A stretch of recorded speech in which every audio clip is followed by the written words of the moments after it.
The next type of loop I want to talk about is a for loop. Now, this is a very common loop, and the loop we'll see in most other programming languages, in the C family of languages at least. And a for loop itself has three parts to it.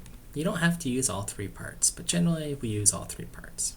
And the first is, or of course by default, we have our keyword for, and then within the parentheses, the first of three parts is we can initialize a variable I, which is equal to 0, and our condition that says stay in this loop while I is less than the length of string s. So this is a new line for us. This is a method or a function that we can call on string s. Don't worry about this too much. We'll talk about functions later. Just know that it returns you the length of this string, which is 7 characters, A, B, C, D, E, F, and G. And every time we iterate through the loop, increment I equals I plus 1. So this is equivalent to putting at the end of our loop, I equals I plus 1. Or another way to write it, plus plus I. That's exactly the equivalent here. But we don't need this.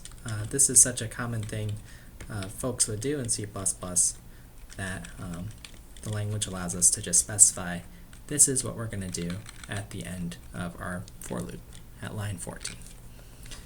Okay, so what are we going to do in this loop? Similar thing to our last program, where we're going to print out the character, again using another method or a function at for our string s that says at the index I in this string, so its position, print out that character. And then once again, if we run into a character at a certain position within this string, in this case we're looking for f, then break. Let's run the program. Okay, and this is not a C++ 11 feature, so we don't need this flag. We run A, B, C, D, E, we found f, and we broke out our loop. Great. Let's take another look here. Now, something worth explaining, and we'll look at a little bit more when we do arrays, is that how we specify an index when I use that word, so that position. And we'll want to get used to this habit in programming that many languages start with 0. So when I say I have a string of length 7, I do indeed have 7 characters here, but it's indexed at starting from 0. So we count from 0. So A is at position 0, B is at position 1, C is at position 2, D is at position 3, and so on. Here. And to make this easier, we can actually just print out the character I to correspond the positions. So let's output again, and we can see in our string that at 0 is A, 1B, 2C, 3, and so on.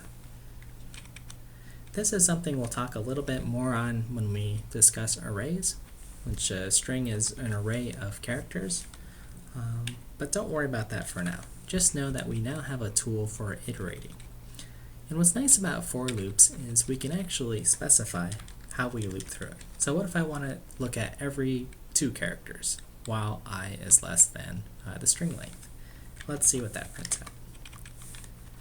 Okay, now I get every second character. So I get A, C, E, and I actually don't find F in this case because we skip over it. We're looking at only the even indexes of our string. So we do get that G. So this is a for loop. It might take some practice, but with enough practice and playing around, you'll find out that it's quite a handy tool and one of the most frequent programming tools you'll use.